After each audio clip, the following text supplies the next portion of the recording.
oui, ça a bien lancé.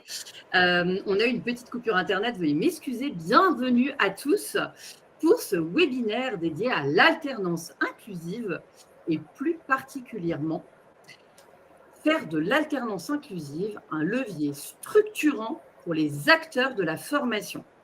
Il s'agit d'un webinaire interopco, une mobilisation collective aujourd'hui aux côtés de notre partenaire l'AGEFIP au travers de sa ressource handicap formation. Pour ma part, je me présente, je suis Caroline Pachou, chef de projet diversité inclusion au sein de l'opérateur de compétences Atlas. Vous verrez que d'autres de mes consoeurs prendront la parole aussi dans une autre partie. D'autres sont aux questions, d'autres ont été à la manœuvre aussi sur le support. Bref, une mobilisation collective pour vous aujourd'hui. Nous allons être assez nombreux. Vous êtes plus de 1500 inscrits et la jauge des participants augmente. On va essayer de répondre le plus possible à toutes vos questions. Il est fort à parier qu'on n'aura peut-être pas le temps de prendre toutes les questions. On s'en excuse par avance. Par contre, on va extraire le fichier des questions pour vous les partager ultérieurement sous forme de FAQ. Nous n'avons qu'une heure ensemble. On va faire le maximum pour être le plus efficace possible. Le support, lui, est disponible en téléchargement via l'onglet Apps, donc qui est dans votre barre d'outils, votre règle d'application, et vous pouvez le télécharger. On y a mis aussi une fiche qui peut vous servir en attendant la dernière version. Vous avez la possibilité, j'ai vu que certains d'entre vous l'ont déjà fait, de réagir à nos propos via les emojis qui sont à votre main aussi dans la barre d'outils. Donc, n'hésitez pas aussi à nous faire des feedbacks pour que ce soit le plus interactif possible. Mais merci à vous, c'est parfait. Aujourd'hui, nous avons la chance de travailler avec des interprètes français langue des signes française. Les sous-titres sont également activables via l'onglet sous-titres qui est en bas de votre barre pareil de navigation. N'hésitez pas à les mobiliser en cas de besoin. Et je tiens à remercier chaleureusement notre partenaire l'AGEFIP pour son soutien financier dans cette démarche d'accessibilité. Et pareil, si vous avez des idées pour nous améliorer sur ce sujet, n'hésitez pas à nous en faire part. On vous partagera un questionnaire de satisfaction. Il est important, ce questionnaire, parce que vous verrez qu'il ne va pas interroger que votre satisfaction. Il va aussi interroger ce qu'on peut mettre en place pour vous aider ultérieurement. Il est en dernière page du support et on vous poussera un lien aussi vers la fin du webinaire. C'est très important. Vous allez voir pendant ce webinaire, un mot va beaucoup en sortir, c'est le mot collectif. Un écosystème est mobilisé pour vous soutenir, c'est important. Et on va vous le montrer au travers de différents outillages et ressources qui vous seront proposés. Et ce questionnaire en fait partie pour nous aider à déterminer la suite. Ce que je vous propose maintenant, c'est de vous montrer comment va se découper notre webinaire. Au programme, on a du coup une petite introduction et une mise en contexte qui sont toujours importantes, surtout dans ces démarches collectives. Ensuite, la GFIP prendra la parole sur les actualités 2026 autour de l'accessibilité. Qu'est-ce qui va être nouveau pour vous? Et comment est-ce qu'on peut vous aider? Ça, c'est le lien avec les ressources et accompagnements mobilisables qu'on aura ultérieurement. Mais avant ça, nous aurons la chance d'avoir 2 témoignages de CFA engagés sur l'accessibilité et qui ont mobilisé des ressources et l'accompagnement de la GFIP. Ils viendront nous partager leur retour d'expérience. Et donc, la suite aux prochaines étapes, ça c'est important aussi, c'est le questionnaire dont je vous parlais pour la fin. Donc, je vous le disais, on est sur une démarche collective. Il s'agit d'une dynamique nationale de coopération, donc de l'ensemble de l'écosystème, une mobilisation de tous les OPCO, puisque 11 OPCO sur 11 ont participé à l'élaboration de cet événement, en partenariat avec la GFIP. Et tout ça, ça s'inscrit évidemment dans une volonté de vous accompagner en co-responsabilité. C'est-à-dire qu'il y a des nouveautés. Et le message qu'on souhaite appuyer et vous faire passer, c'est que face à ces nouveautés, face à ces attentes, vous n'êtes pas seul. Et on est là pour vous appuyer dans le but de rendre l'alternance toujours plus inclusive. Donc, dans une logique, bien sûr, interacteur. Donc, les objectifs du webinaire, c'est aussi de se placer dans une volonté d'anticipation, puisqu'il y a des évolutions qui vont paraître bientôt. Je laisserai la GFIP vous les présenter. Elles ne sont pas encore parues. Et du coup, vous aurez la possibilité d'avoir un aperçu de ce qu'on vous demandera dans les mois à venir. Et c'est important pour pouvoir anticiper. Et surtout, nous, aujourd'hui, on est là pour mobiliser et accompagner les directions, les CFA au sens général, mais bien sûr, ici, il s'agit vraiment d'une mobilisation des directions. Je vais y revenir dans une minute, en partageant des outils et des ressources. Et on est vraiment dans une dynamique progressive. Progressive dans le sens où on ne vous demandera pas de tout mettre en place du jour au lendemain. On est vraiment dans comment est-ce qu'on peut s'améliorer, dans quelle dynamique d'amélioration continue peut-on se placer. On va maintenant redire un petit mot quand même qui est important, parce qu'avant d'aller plus loin dans ce webinaire sur la formation, sur l'alternance inclusive, il nous semblait important de repréciser ce que pour nous, nous entendons par formation inclusive. On associe souvent ce sujet d'ailleurs à la seule question du handicap ou à un accompagnement qui pourrait être ponctuel ou individuel. Alors qu'en réalité, la formation inclusive, elle concerne vraiment le fonctionnement d'un CFA et d'un OFA dans son intégralité. Elle va interroger la manière dont la structure se pilote, la façon dont la structure accueille et accompagne les apprenants, dont elle forme les équipes, comment elle adapte ses pratiques pédagogiques et surtout comment elle mobilise son écosystème de partenaires. Autrement dit, il ne s'agit pas seulement de situations particulières lorsqu'elles se présentent, il va s'agir progressivement de créer un environnement de formation dans lequel chacun, dans toute sa diversité, peut trouver sa place, accéder aux apprentissages, développer ses compétences dans les meilleures conditions. Ça, c'est pour cela d'ailleurs que ce sujet, il ne repose pas uniquement sur le référent handicap. Il concerne la gouvernance, les équipes pédagogiques, les fonctions support et plus largement l'ensemble des acteurs qui contribuent au parcours d'un apprenant. Donc, c'est vraiment ce périmètre global que nous vous proposons d'explorer aujourd'hui.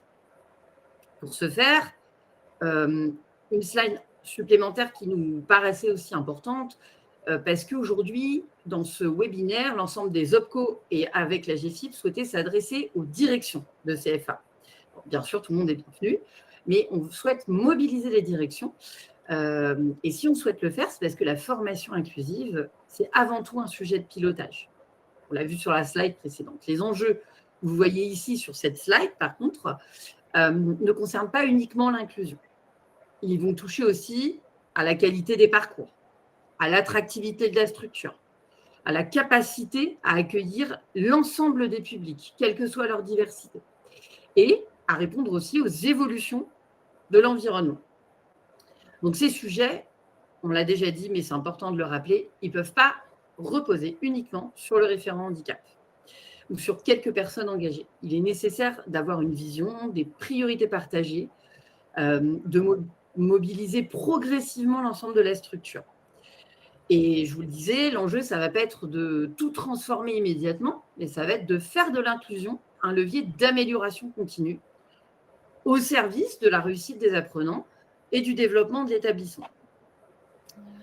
Donc ça, c'était l'introduction et la pose du contexte. Je ne l'ai pas dit, je crois, au niveau logistique, hein, mais vous avez la possibilité d'ajuster votre écran pour faire grandir la vignette des interprètes. Hein. Ça, c'est important. Pour les personnes qui ont besoin d'interprétation, n'hésitez pas à ajuster, vous pouvez faire glisser l'écran. Voilà. Alors, on va passer à la partie des actualités. Est-ce que Valérie et Hélène, ou celle qui présente en premier, veut bien se connecter? Merci beaucoup, Hélène. Hélène, Valérie, je vous laisse tour à tour vous présenter et puis nous présenter les quelques slides qui vont venir. C'est à vous la parole. Merci Caroline. Donc, je suis Hélène Patry et je travaille au sein de l'AGFIP sur la coordination de la ressource handicap formation. Et aujourd'hui, parmi les actualités vraiment phares qu'on souhaitait partager avec vous, il y a celle-ci dans le cadre du partenariat entre la GFIP et le réseau des CARIFOREF. Le référentiel des établissements de formation et d'apprentissage s'enrichit d'une nouvelle donnée qui est celle de l'avancement des organismes dans la démarche accessibilité de la formation. Donc, c'est une évolution importante parce que dans ce référentiel des établissements, la question du rapport à l'accessibilité devient vraiment un élément de l'identité, finalement, des organismes de formation et des CFA. La démarche accessibilité de la formation, c'est une démarche en 3 étapes. Caroline, si on peut passer à la slide suivante, je pense qu'on le verra mieux. C'est une démarche en 3 étapes qui consiste à s'engager, analyser ses forces et ses faiblesses et mettre en œuvre un plan de progrès annuel. Et c'est ça que désormais on retrouve sur le référentiel qui forme le niveau d'engagement et d'avancement dans la démarche de chaque établissement.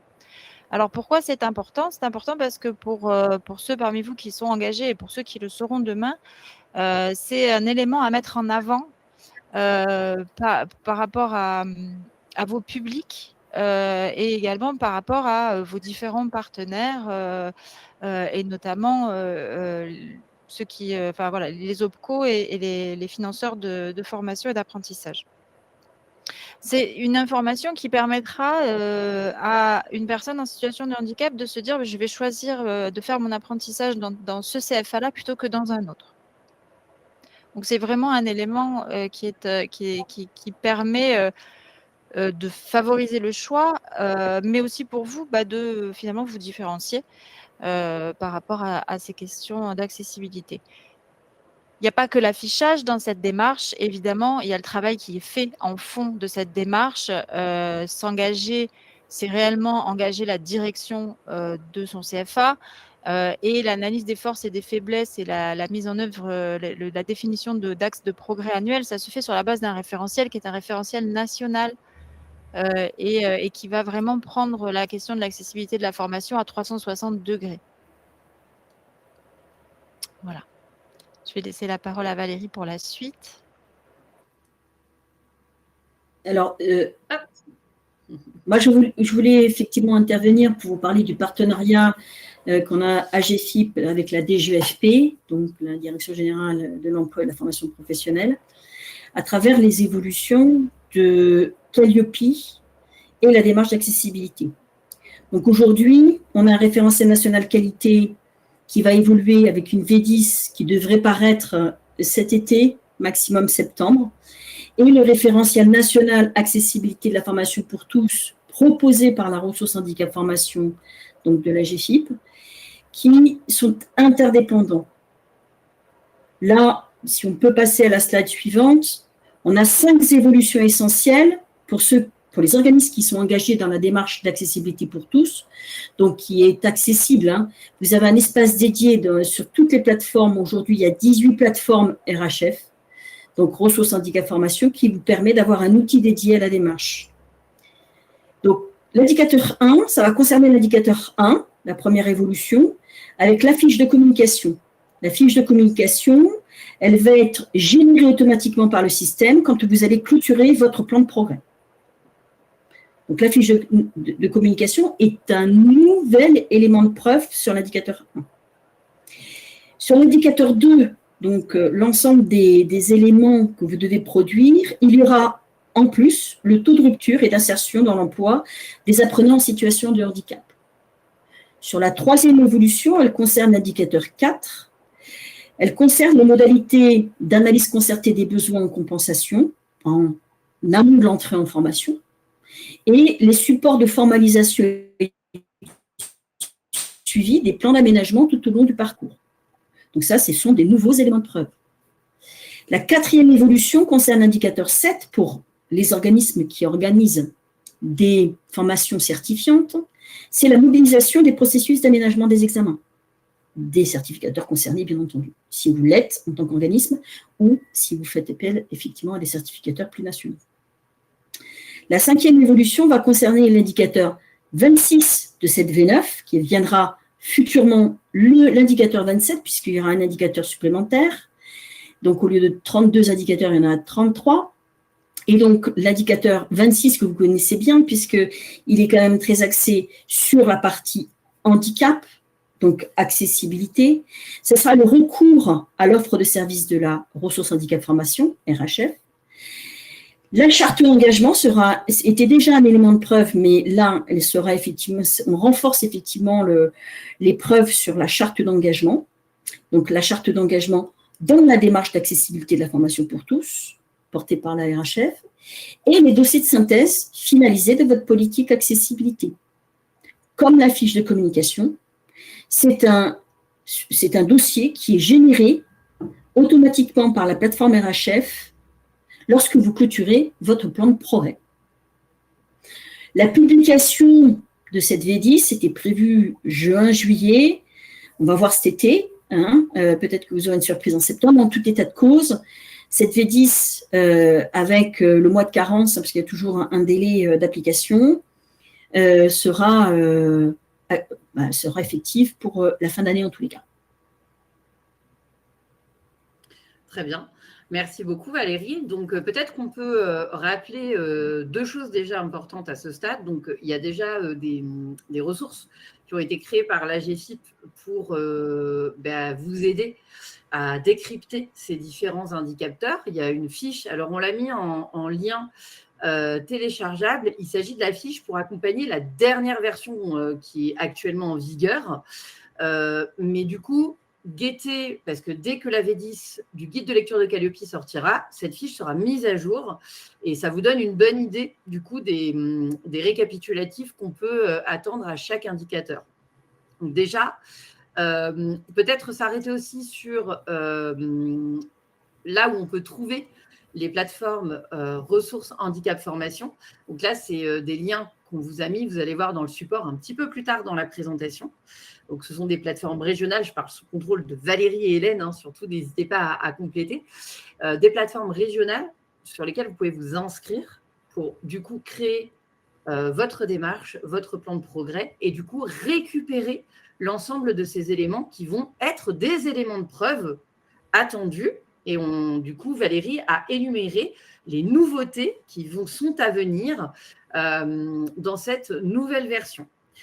Peut-être, je vais, juste avant de passer au témoignage, contrôler les questions. On a une question.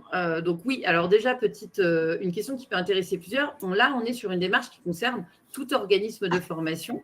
Ce n'est pas seulement sur l'alternance. Donc là, c'est important de le rappeler. Alors, la démarche accessibilité… Alors, il y avait une question, si je peux me permettre, Caroline, il y avait une question tout à l'heure.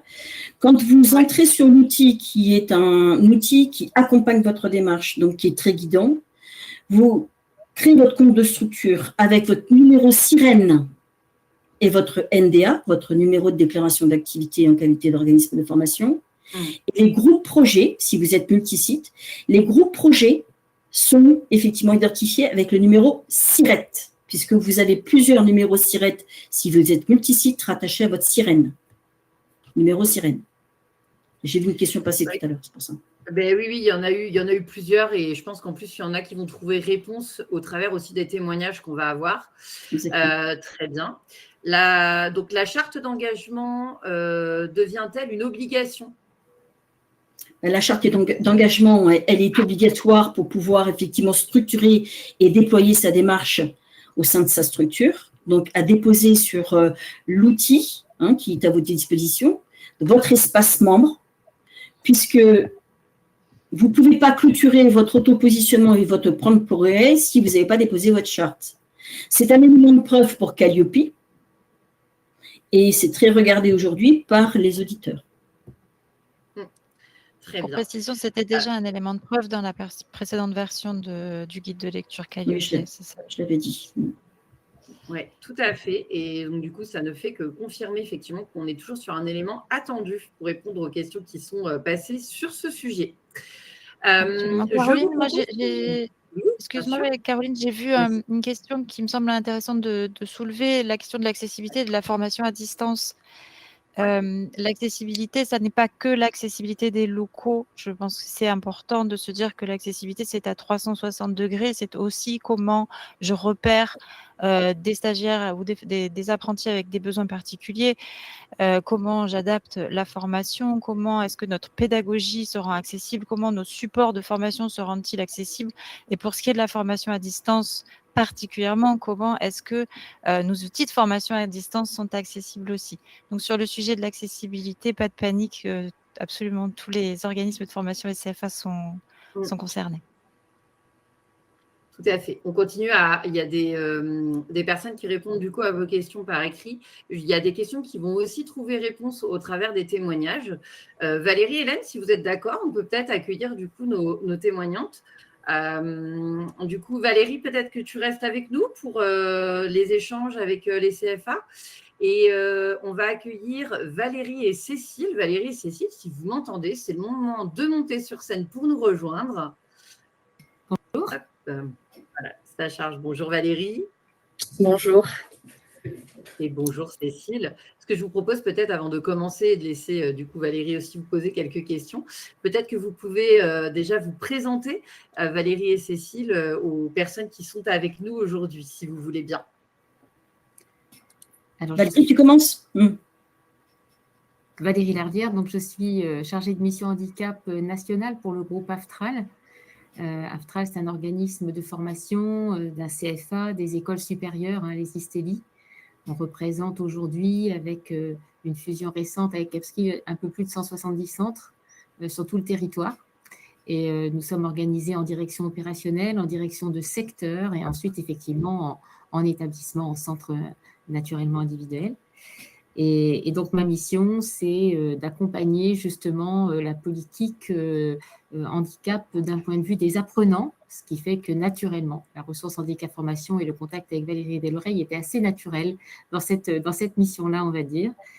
Et effectivement, on accueille plus de 300 000 stagiaires, toute nature, proche de 11 000 apprentis. Donc, on est très concernés, en effet, par le sujet de l'inclusion des personnes, des apprentis en situation de handicap. Et on a une politique qu'on s'applique nous-mêmes, puisqu'on a plus de 6,80% de salariés AFTRAL en situation de handicap reconnus dans nous-mêmes au niveau des salariés. Voilà, j'en dis pas plus pour l'instant. Cécile ?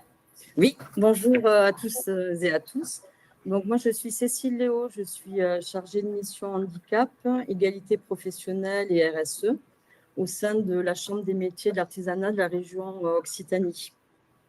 Donc, mon rôle à moi, c'est plutôt de coordonner au niveau régional une politique handicap qui est inscrite dans les axes stratégiques de notre gouvernance, portée au plus haut niveau par nos élus, et aussi la direction régionale de la formation et les directions de nos CFA. Donc, l'ACMAR Occitanie, c'est un réseau de 12 CFA implantés sur tout le territoire, sur les 12 départements de l'Occitanie, avec environ 9 400 apprentis, plus de 170 diplômes, 50 métiers de l'artisanat. Et parmi eux, près de 1200 jeunes en situation de handicap, ce qui représente à peu près 19% de nos effectifs. Voilà, donc aujourd'hui, je voulais partager avec vous une conviction forte, celle de l'accessibilité, qui ne peut pas reposer uniquement sur des réponses individuelles ou ponctuelles, mais elle doit être pensée comme une organisation collective, structurée et pilotée. Voilà. Merci Cécile. Est-ce que, puisque tu as commencé Valérie, est-ce que tu peux nous expliquer un petit peu comment tu as, dans le déploiement de la démarche d'accessibilité, comment ça a été mené au niveau d'AFTRAL France ? Alors, effectivement, j'ai la chance d'être rattachée à la direction générale au travers de la direction de la pédagogie et des services aux opérations, ce qui me permet d'avoir l'occasion de travailler avec tous les métiers, finalement, dans cette mission-là. Et c'est vrai que la politique handicap est portée par notre présidente déléguée générale, Loïc Charbonnier, de longue date. Et aujourd'hui, sous la direction de Sylvain Sanchez, justement, on continue ce travail-là d'apporter on va dire, dynamique, justement, collective, puisque tous les métiers du CFA ou du centre de formation vont être à un moment ou à un autre dans la boucle de l'accueil d'un apprenant en situation de handicap. Et je rejoins la présentation qui dit bien que le référent handicap n'est pas seul dans la mission. Forcément, il doit en effet être accompagné. Et de fait, lorsque la charte d'engagement de la ressource handicap formation s'est présentée à nous, puisqu'on avait déjà commencé un petit peu à signer à droite à gauche des chartes, mais qui n'étaient pas homogènes. Et avec la démarche nationale de la RHF, ça nous a beaucoup arrangé, puisque nous avons un process, notamment certification Calliope nationale également, donc on a les mêmes façons de travailler sur tout le territoire. Donc ça, c'est vrai que la dimension nationale homogène nous a beaucoup plu, et c'est vrai que j'ai pu, de cette manière, présenter la démarche avec l'accord de mon président au niveau du COMEX pour expliquer effectivement à nos directeurs opérationnels, puis ensuite, avec ce soutien-là auprès des directions de secteur, parce qu'on est effectivement détaché de cette façon, et les directions de secteur ensuite qui encadrent les directeurs de centre. Donc ça a permis en effet d'avoir une dimension de pilotage, ce que vous présentiez, et dans la décision ensuite de la charte d'engagement par secteur, dans la constitution des groupes pilotes secteurs, on a veillé aussi à avoir effectivement la direction de secteur, le responsable pédagogique, le responsable qualité, bien sûr le référent handicap par secteur également qui me soutient dans la démarche, un coordinateur administratif, pardon, et puis aussi les métiers des conseillers d'entreprise, parce qu'encore une fois, il faut que l'ensemble du parcours soit couvert par la connaissance de ces politiques et de ces process. Et c'est vrai qu'on a beaucoup travaillé ensemble aussi avec Valérie Delbrey pour que l'outil, justement, la plateforme, puisse aussi correspondre à cette dimension nationale qu'on voulait y donner, puisque l'objectif, c'était en effet de pouvoir travailler par secteur et d'avoir vraiment une démarche collective. Donc ça, c'est vrai que ça nous a bien aidé, ce travail-là, et cette façon de mettre en place aussi, autant techniquement, je dirais, que dans la philosophie de ce projet, parce qu'on a vraiment fonctionné en projet sur la mise en place de cette charte. Et l'objectif, ça a été aussi de se dire, dans toutes les démarches qui suivent, l'auto-positionnement, la définition des temps forts, tout ce qui va être des forces, justement, les axes de progrès, ça a été ensuite de décliner, soit en réunion présentielle, soit en réunion en visio, bien entendu. D'une part, la présentation de cette charte au terrain, aux référents handicap et aux directions de centre, derrière. Et puis ensuite, en effet, de travailler sur un auto-positionnement national, puisque, comme je le disais, on a des process semblables dans toutes les régions, dans tous les secteurs.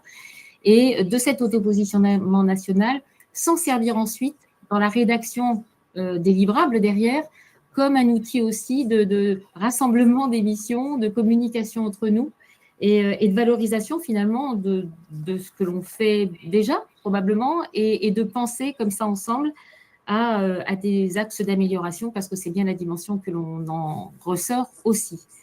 Et du coup, avec cette démarche-là qui permet à la fois de proposer cette homogénéité, mais aussi d'ouvrir la porte aux particularités locales. Il y a aussi des événements qui se mettent en place, mais c'est aussi de soutenir et de bien comprendre la démarche ensemble.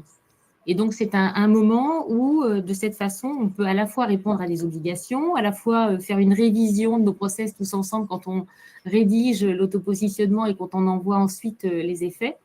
Et puis, on a aussi travaillé sur une projection au niveau des axes de progrès. On a consulté, on s'est dit qu'est-ce qu'on aimerait faire finalement derrière, quels sont nos 2 axes de progrès qu'on va choisir et qu'on va déterminer pour le mettre en place. Et ça aussi, ça a permis d'avoir des échanges constructifs autour de ça. Donc, ça sécurise ce système-là tout au long du parcours, l'apprenant bien sûr. Ça permet aussi de mettre en évidence tout ce qui, au niveau pédagogique, est déjà à essaimer. Quand on a déjà des bonnes pratiques, ça permet aussi de les mettre en valeur et puis de les partager de cette façon-là aussi. Et puis, encore une fois, vis-à-vis de l'entreprise derrière qui recrute, peut-être d'aider à partager les bonnes pratiques. Donc, en fait, on en voit vraiment un aspect très, très global, et l'occasion de capitaliser les bonnes pratiques et puis de montrer d'arriver à évoluer ensemble. Merci Audrey.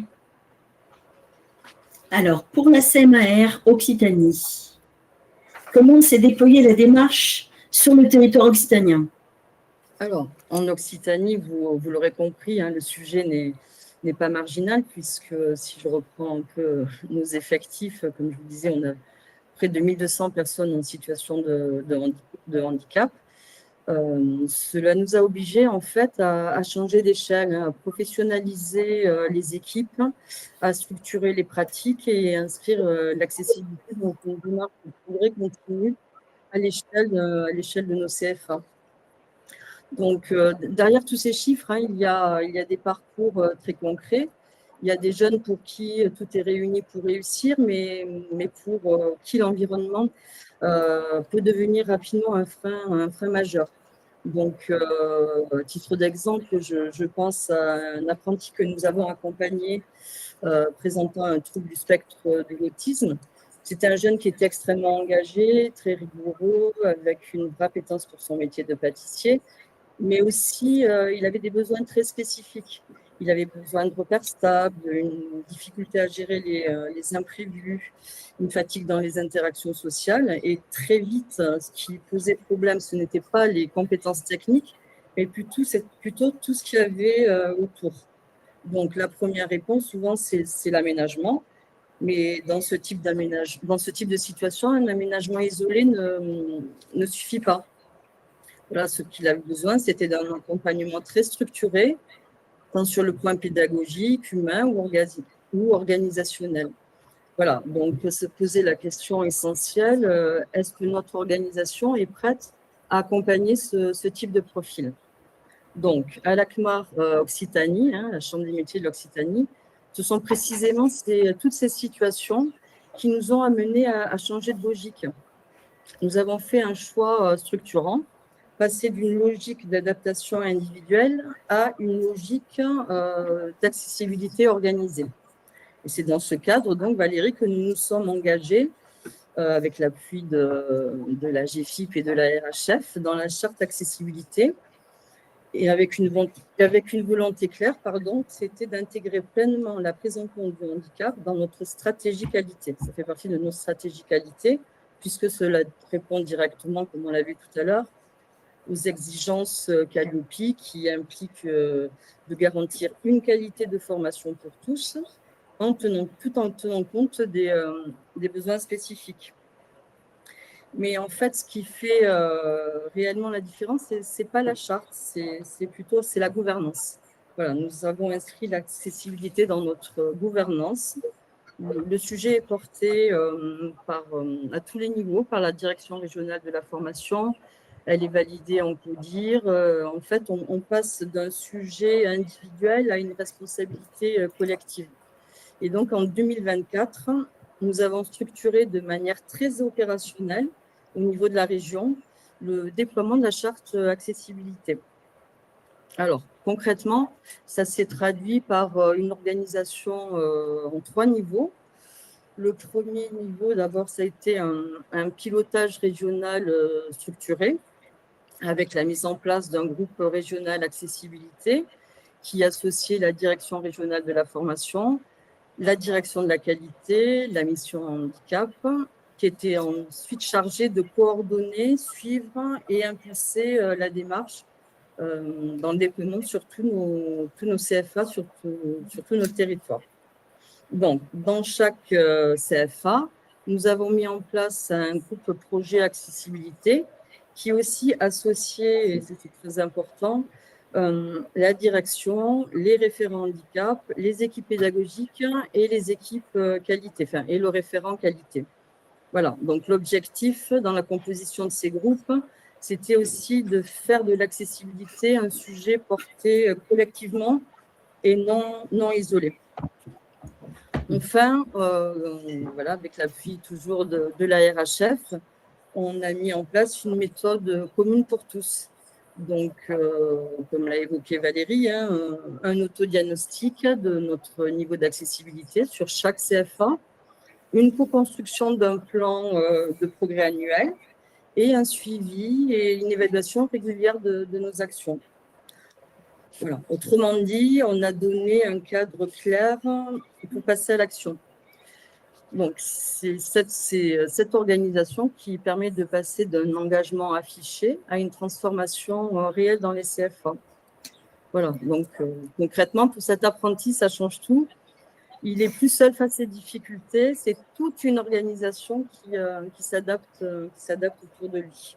Et progressivement, il évolue. Et ce qui change, c'est pas lui, mais c'est notre capacité à nous adapter collectivement. Et au fond, je dirais que c'est tout là l'enjeu. L'accessibilité ne repose pas que sur des solutions ponctuelles. Hein. Elle repose vraiment sur des choix d'organisation, de gouvernance et d'engagement, parce que l'accessibilité ne se décrète pas, elle se pilote.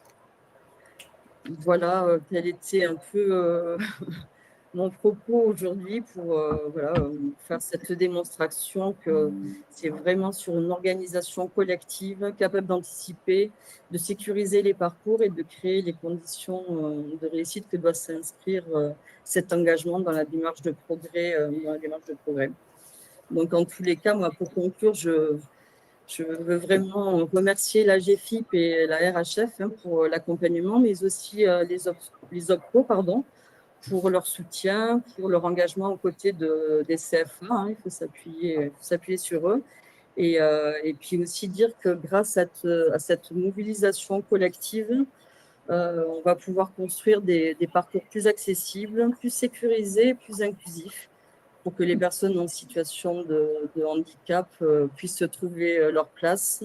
Et voilà, le mot de la fin, quand chacun trouve sa place, tout collectif avance. Voilà. Oui. Merci Cécile. Et puis je rajouterais juste, ça permet aussi de se professionnaliser au fil des situations nouvelles qu'on rencontre, de savoir aussi interroger les bons réseaux, les bons interlocuteurs, d'être très accompagné par la RHF, ça c'est clair aussi, hein, vraiment il y a une réactivité sur le terrain de toutes les interlocuteurs RHF qui en effet sont vraiment à nos côtés.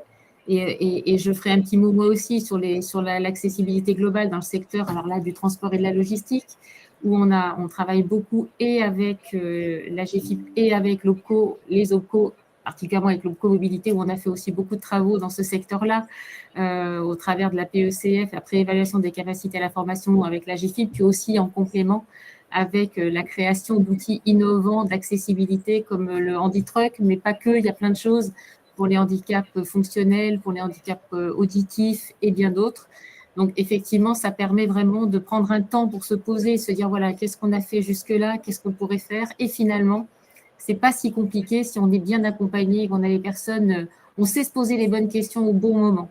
Et c'est vrai aussi qu'avec tout cet affichage que ça va apporter dans les centres, on a déjà des affichages, mais ça va renforcer aussi justement ce partage d'informations. Ça va renforcer aussi et légitimiser encore plus, je pense, la mission du référent handicap aux côtés de l'ensemble des équipes, de savoir aussi en effet jusqu'où est la mission de chacun et jusqu'où chacun peut faire quelque chose. Et ça aussi, ça va permettre aux personnes en situation de handicap d'être certainement plus en confiance pour nous le dire aussi le plus tôt possible, parce que je crois que dans cette démarche-là, c'est vraiment l'anticipation qu'on cherche à mettre en place au maximum. Plus tôt on nous le dit, mieux c'est, parce que plus tôt on peut travailler avec justement la mise en place en interne et aussi donc en externe quand on a besoin de mobiliser des experts sur des sujets qui ne sont pas notre métier. Et on peut effectivement apprendre ensemble. Et c'est vrai que chaque situation individuelle nous fait progresser. On a créé des supports avec de la vélotypie, on a fait évoluer des supports pour les personnes sourdes, voilà, parce qu'on a rencontré ces personnes et qu'elles ont, ou d'autres types de handicap, et qu'ensemble, on a pu y travailler pour concrètement faire des propositions. Et puis, on est réaliste aussi, il y a des choses qui sont plus complexes à faire. Mais au moins, je dirais, on a une association, on va dire, de compétences, et tous ensemble, de fait, pardon, c'est vraiment simple ce que je vais dire, on n'est pas seul, mais c'est important parce qu'on ne doit pas se sentir seul dans cette mission. Donc, c'est vrai que c'est très nécessaire de prendre ce temps, de se parler et de se dire, voilà, qui a fait quelque chose déjà et est-ce qu'on peut en effet s'en servir et le partager. Merci Valérie. Alors, comme vous le voyez, d'un côté, un réseau national, Aftral France, qui a déployé cette démarche aujourd'hui sur les 135 centres de formation sur l'ensemble du territoire, plus un territoire ultramarin. Et puis, un réseau régional tel que l'ACMAR, Occitanie, qui a développé sur l'ensemble des départements une démarche et déployé cette démarche sur le territoire régional. Donc, voilà, c'est des exemples qui peuvent vous inspirer. Il y a des équipes, et ça Valérie l'a bien dit, et Cécile aussi, il y a des équipes RHF en région qui sont là pour vous accompagner.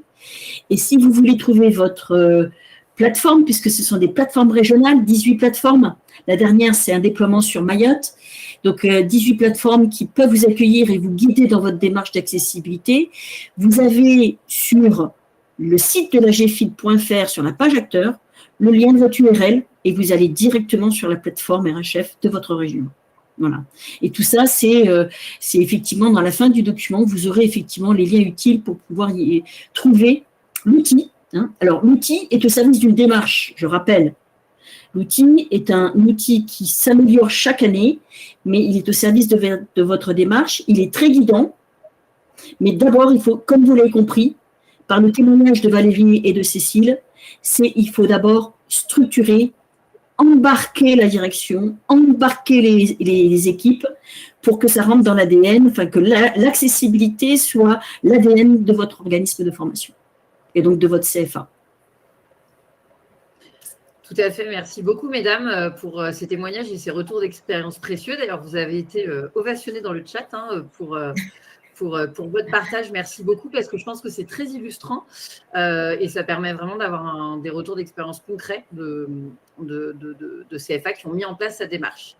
Vous avez également été nombreux à poser des questions. Il y a mes collègues qui prennent au fil de l'eau certaines questions. On n'aura peut-être pas le temps de répondre à tout. Il y en a une néanmoins qui va me permettre de faire le lien avec la partie suivante. Donc, je vais la prendre tout de suite puisque la question est la suivante. Est-ce que c'est possible de créer un collectif d'échange de pratiques entre professionnels pour avancer sur ces sujets puisqu'on n'avance pas tous à la même vitesse? Et donc là, eh bien, il y a de multiples possibilités. Ces espaces, ils existent. Déjà, il y a les espaces ressources handicap formation qui proposent dans chaque territoire des rencontres. La plupart du temps, et ils le proposent de plus en plus, ils sont animés en interopco d'ailleurs, en région aussi. Et on a des OPCO qui proposent aussi des choses. Donc, on va passer, si vous en êtes d'accord, merci beaucoup, mesdames, pour vos témoignages. Merci. On va passer maintenant aux ressources et accompagnements mobilisables, ce qui va nous permettre aussi de rebondir sur cette question. L'idée étant sur cette partie de rappeler une chose qui est importante, on l'a vu aussi passer dans le chat, c'est ressorti dans les témoignages, vous avez un écosystème qui est mobilisé du coup pour vous accompagner. Donc il y a pour développer justement cette formation plus inclusive, l'ensemble des OPCO ainsi que la GFIP et les acteurs du territoire proposent un ensemble de ressources qui sont très souvent complémentaires et qui vous permettent de faciliter ce passage à l'action. Ce qu'on vous propose là, évidemment, on ne va pas vous dresser l'inventaire de tout ce qui existe. On va vous donner quelques exemples illustrants en faisant 3 focus, puis on viendra sur des liens utiles. Donc déjà, premier focus, là, je vous ai remis simplement l'ensemble de la nature des éléments d'outillage qui sont à votre main. Vous retrouverez des guides, des kits qui vous permettent d'avancer sur ces démarches d'accessibilité. Vous allez pouvoir retrouver aussi des webinaires ou des modules de professionnalisation. La possibilité d'innover en formation via des appels à projets, on y reviendra. Et enfin, la possibilité de trouver un collectif, un interlocuteur dans lequel, qui pourra du coup vous appuyer, vous guider dans ces démarches. Pour passer à la slide suivante, je vais appeler si ma consoeur, du coup, Mélissa Santos veut bien se connecter. Mélissa, ça va être à toi. Déjà, on va faire un petit test son. Mélissa, est-ce qu'on t'entend bien? C'est à toi. J'espère que vous m'entendrez bien. Ça a l'air pas mal. Nous allons tester comme ça. Mélissa, je te laisse te présenter, s'il te plaît, et puis nous dire quelques mots sur cette slide. Le projet handicap au niveau national à l'OPCO ACTO. Donc, vous l'aurez compris, on a exprimé alors, je suis désolée, Mélissa, mais on t'entend. Non, malheureusement, on a des réactions en live où on t'entend très mal et même l'interprète, je vois qu'il y a des problématiques pour t'entendre. Je suis désolée, je vais du coup prendre la main si tu es d'accord. Je te laisse rester avec nous comme ça si jamais tu veux ajouter quelque chose. tu n'hésites pas. Voilà, ce sont les aléas du direct. Je vais prendre la main. Mélissa, c'est ma consoeur qui travaille au sein d'Acto. Donc, l'idée de cette slide, c'était vraiment de vous délivrer un premier message clé. C'est que l'ensemble des acteurs de l'écosystème proposent des rencontres en territoire, des ateliers qui permettent justement de partager des bonnes pratiques. C'est en ça que je vous disais que la question posée dans le chat me permettait de rebondir sur la suite. On a des ateliers de partage de bonnes pratiques qui permettent de se professionnaliser et d'identifier justement des solutions concrètes pour sécuriser les différents parcours des personnes en situation de handicap. Donc, l'idée de cette slide, Mélissa voulait vous partager l'existence, par exemple, des actives alternances que propose l'OPCO Acto, qui en est une belle illustration. D'ailleurs, ces actives alternances, comme c'est précisé ici, sont déployées avec la ressource handicap formation de l'AGEFIP. Donc là, vous voyez encore, on vous parlait de complémentarité, on vous parlait d'écosystème mobilisé, on en a une belle illustration. L'idée de ces ateliers, ça va vraiment être de répondre aux questions que se posent les différents référents handicap qui viennent participer.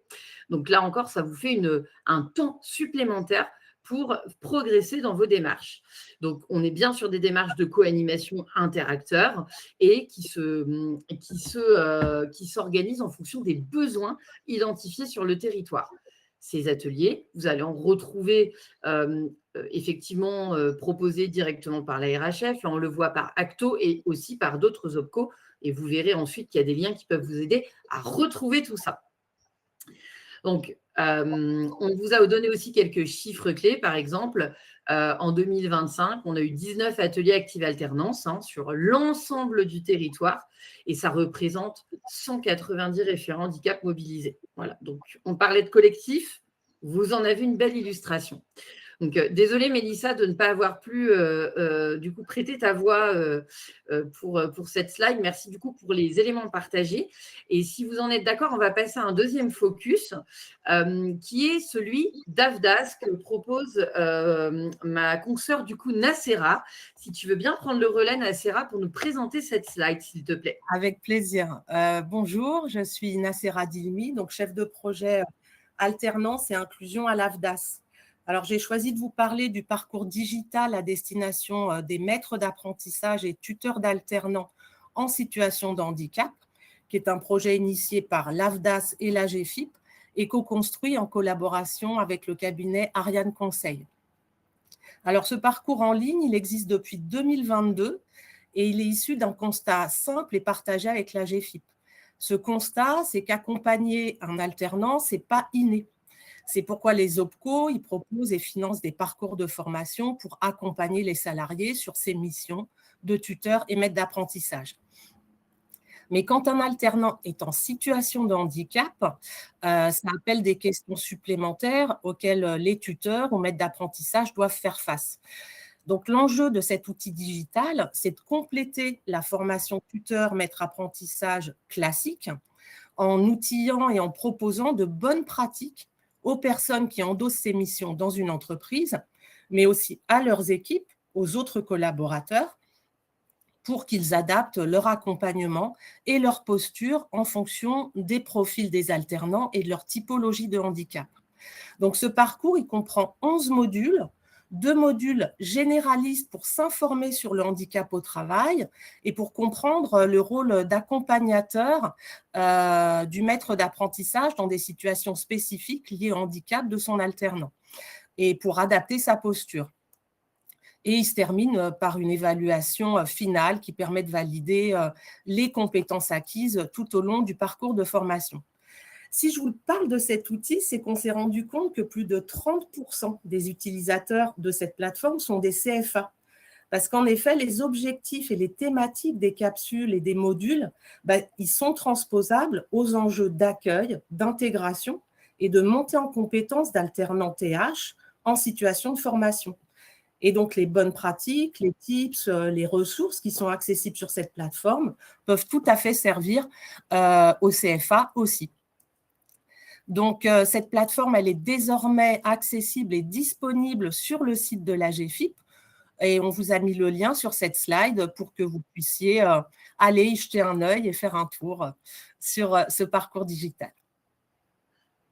Super, merci beaucoup Nacera pour cette présentation. Un outil supplémentaire, vous voyez bien aussi la complémentarité qui ressort dans la création. On va passer à un autre focus que du coup je vais vous partager. Il s'agit des appels à projets qui sont proposés par certains OPCO pour soutenir justement les idées ou les projets qui font bouger l'alternance.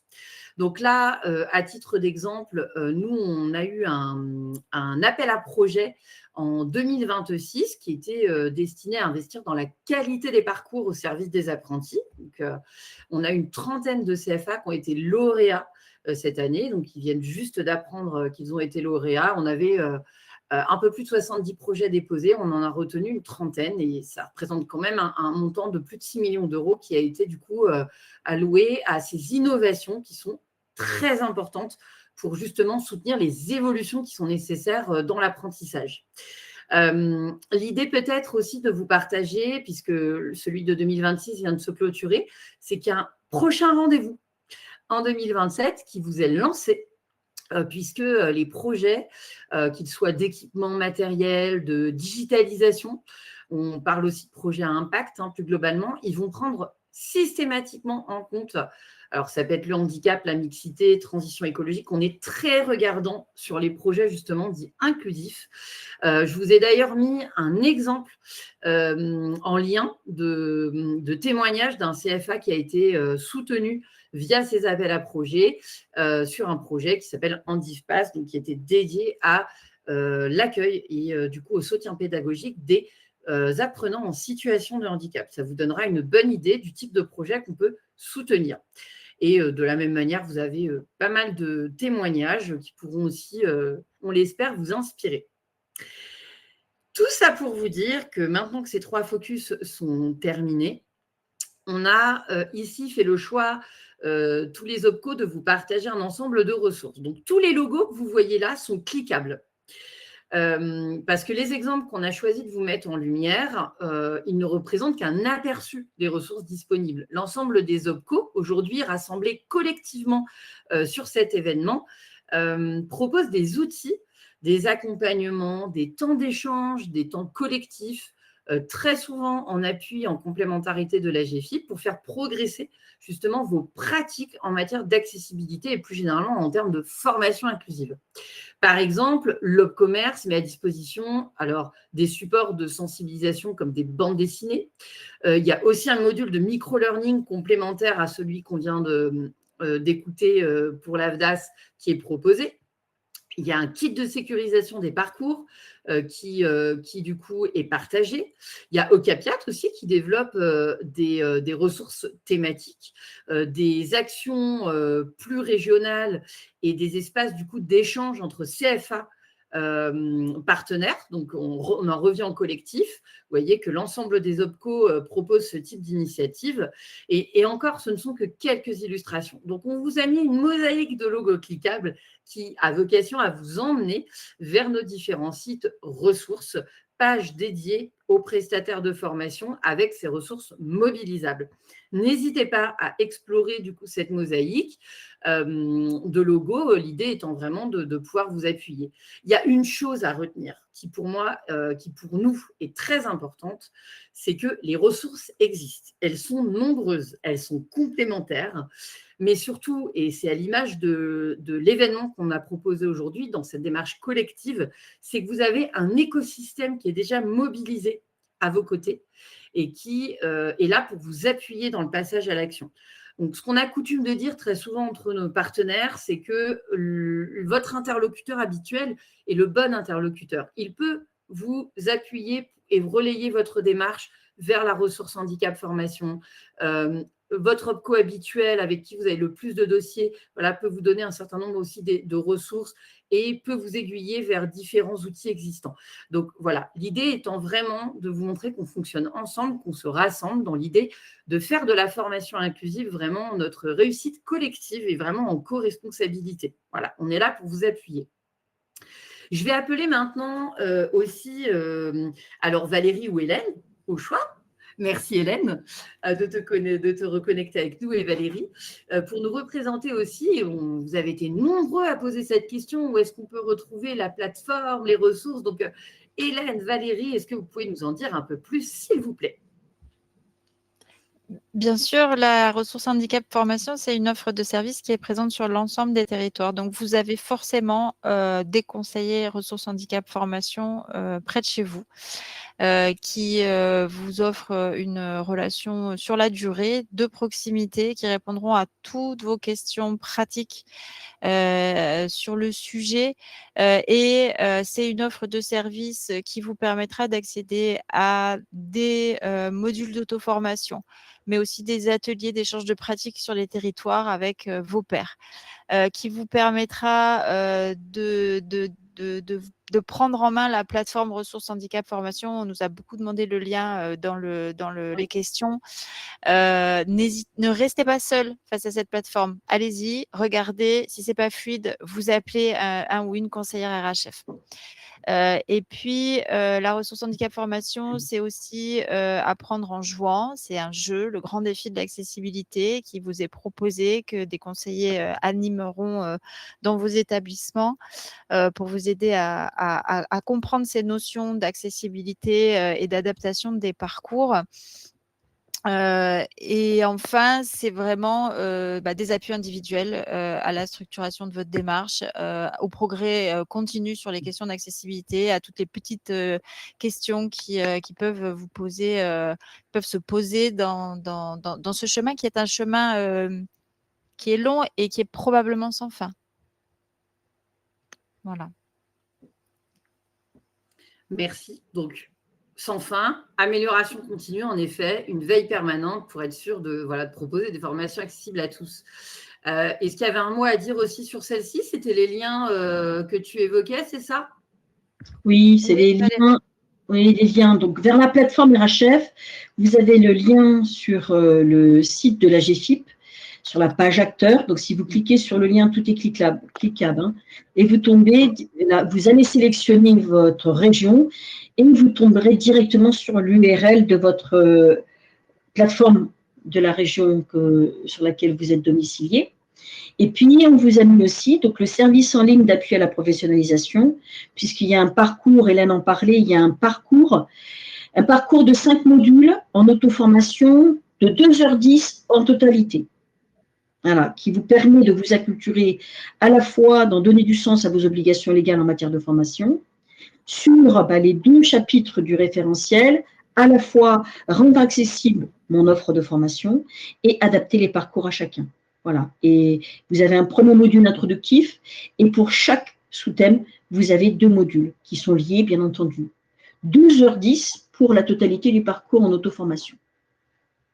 Très clair. Donc, l'ensemble des liens est cliquable. Je rappelle que pour vous procurer le support, il est disponible sur l'onglet Apps. Vous avez là la possibilité de récupérer le support ainsi que la fiche qu'on évoquait en attendant que la V10 paraisse très bientôt.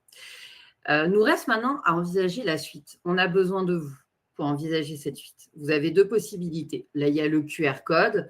Alors, je vais aussi promouvoir sur scène un questionnaire. Vous pouvez cliquer sur le lien qui apparaît devant votre écran si c'est plus simple. Voilà, vous pouvez, après le QR code se réaffichera, il doit être encore un peu accessible derrière. Vous pouvez prendre quelques minutes pour répondre à ce questionnaire, c'est très important. En fait, ça va nous permettre d'envisager la suite. Comment on vous accompagne sur une prochaine action collective? Est-ce que ce webinaire a répondu à vos questions? Si toutefois on n'a pas eu le temps de répondre à toutes les questions, on va les récupérer et on reviendra vers vous en envoyant une FAQ, en la mettant à disposition sur les différents sites des OPCO et de la GFIP. Ça, c'est une possibilité. Et donc, vous avez la possibilité déjà de vous exprimer sur ce questionnaire. N'hésitez pas à le faire, c'est une opportunité pour nous indiquer vos besoins et pour nous aider à mieux cibler les actions qu'on vous propose. Voilà, donc ça, c'est vraiment pour vous. Voilà, il est encore accessible sur ce QR code si vous le souhaitez. Et nous arrivons à 15h30. On arrive au terme de notre heure ensemble. On espère que ce webinaire vous aura été utile et vous aura apporté voilà, les différentes nouveautés qui sont à paraître via le prochain décret. Donc, s'il y avait une chose à retenir, c'est que l'écosystème est mobilisé à vos côtés. Voilà. On a vraiment tous à cœur de faire demain en sorte que l'alternance soit plus inclusive. Les OPCO, la GFIP sont à vos côtés. Contactez-nous en cas de besoin. Nous pourrons vous appuyer, vous rediriger vers l'interlocuteur qui correspond au moment et à la démarche dans laquelle vous êtes sur le moment. Eh bien, nous reste à clôturer ce webinaire. Merci beaucoup pour votre présence. Vous étiez très nombreux ici. Le replay sera également disponible sous peu sur les différents sites. Merci beaucoup et à très bientôt pour une prochaine action collective.